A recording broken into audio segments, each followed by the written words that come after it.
I'll go to bed at 6 a.m. and I'll wake up 1 minute before that at 5:59, minus 1 minute sleep. That's what I do. You've made no progress. None. It's time to get back to work. Hello. Where is my microphone? Where is it? Okay, so I almost feel like I have to make this video just based off of all the things I see on YouTube or just like mainstream media nowadays, which is just lots of people suggesting work all the time, work 24/7, wake up at 5 a.m., my 5 a.m. morning routine, how I'm able to squeeze every minute of my day most effectively and become so ultra productive with my ultra productivity system. And honestly, I just don't think this is good advice. Okay, and I know for those of you who watch my videos, you might say, okay, but George, you are a FAANG software engineer. You are doing a master's degree at Georgia Tech, you're working on YouTube, you are trying to do side projects. But I definitely wouldn't say I am grinding per se, and I definitely want to unpeel this problem a little bit more. As some of you may know, I recently bought a Nintendo Switch, and recently I've gotten back into Mario Kart, which is an extremely fun game. I remember when I was a kid, I was really good at the game. I played Mario Kart Wii all the time with friends, and I would always get first place, super easy. And I was blissfully unaware of how actually technical the game actually is. Until I found this YouTuber named Troy who makes Mario Kart Wii videos. I, for the longest time, didn't know that you could dodge a blue shell with a mushroom, but he taught me that technique, and then he taught me all of the shortcuts in Mario Kart Wii. So basically from there, I was like, oh my goodness, there were all of these shortcuts for years and years I did not know. And I applied the same thing into Mario Kart 8 Deluxe for the Switch, where I found this other YouTuber called Shortcat who gave you all these advanced shortcuts, things like that. And then I realized that there is actually a competitive scene in Mario Kart where there is an MMR system, kind of like ELO rating that they use for chess, where basically you are ranked. You can be Iron 1, Iron 2, Bronze 1, Bronze 2, Silver 1, Silver 2, Gold 1, Gold 2, Platinum 1, Platinum 2, Sapphire 1, Sapphire 2, Ruby 1, Ruby 2, Diamond 1, Diamond 2, Master, and then Grandmaster. 17 different rankings. And originally you might think, oh my gosh, what is the difference between these rankings? Well, first I started watching Troy, who apparently is only around an Iron Bronze player, and he's already way better than like any Mario Kart player I've ever seen. And then I started watching this Canadian guy called JP Givner, who is around 10,000 to 12,000 MMR. So he's more of like the Platinum Sapphire ranking. And he was already such a huge step up like from Troy. And then finally, I found this guy Liam, who is a top 10 player, and he makes JP Givner looks average as well. And again, this is the kicker. There are so many levels in Mario Kart. No matter how good you are, there's always somebody better.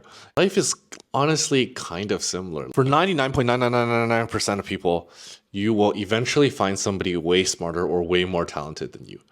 And if you can't accept this infinite ranking system, like you'll just burn out. It has nothing to do with how hard you grind. Like same thing with Mario Kart.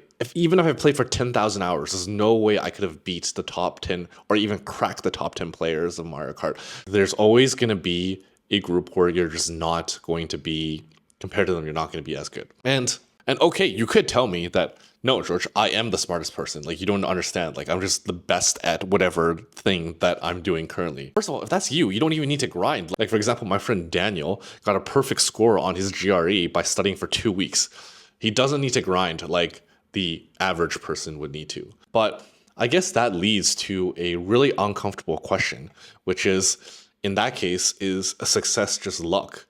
Are we all just like kind of rolling the dice and hoping for the best? And there's this book by this author who talks about skin in the game.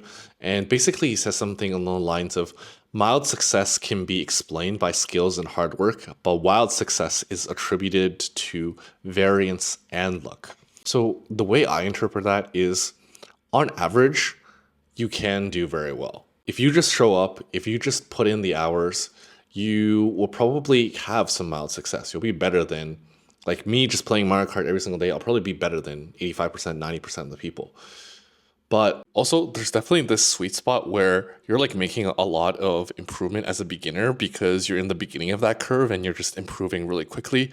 And then you kind of reach a point of diminishing returns. And there's this sweet spot there because when you're in the beginning, you don't really realize how difficult it is. But then when you get to a zone where you're trying to get close to mastery, you realize, Again, it's kind of like how I saw in Mario Kart, the more and more better players, where like you kind of realize that it's going to be really, really difficult to get there.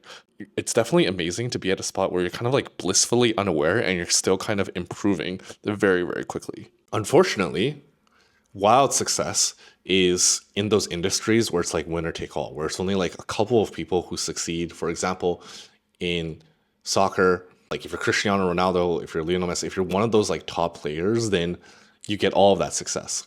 Whereas if you're just like an average soccer player in like League One or something, you might not even be able to make average salary. So there are industries like that, such as sports, such as YouTube, such as art, where only the people at the very top get all the resources, where they have a monopoly. And even for the most successful people, I think most of them would admit that a lot of it is variance, being in the right situation. A lot of it's luck. They did work hard, but somehow they got to a position or somehow they did something and it all worked out for them. So in that book, I was mentioning Skin in the Game. Taleb mentions that success is built on scars, and basically says on the risks you've taken, on the failures you've endured, the more success you are looking for, the more risk you have to take. Like you've built up a lot of scar tissue and experienced a lot of failure and taken a ton of risks that take a huge toll on you mentally. But here's the thing, like once you reach a certain level of success, I think another drawback that people don't talk about is that that scar tissue doesn't just affect your work. It affects your relationships in kind of a funny way. Imagine if you were running, let's say, $1 billion company, and you hear your parents arguing about like who's going to take out the trash. You're thinking about like problems that they would never be able to relate to, and a lot of the issues that maybe your parents are running into, it's just not something that you would be thinking about. So you're just in a completely different reality. And I think for me right now, I am putting work and effort because I do want to learn, but it's not something where it's like I feel miserable about doing it. I do it because I want to do it.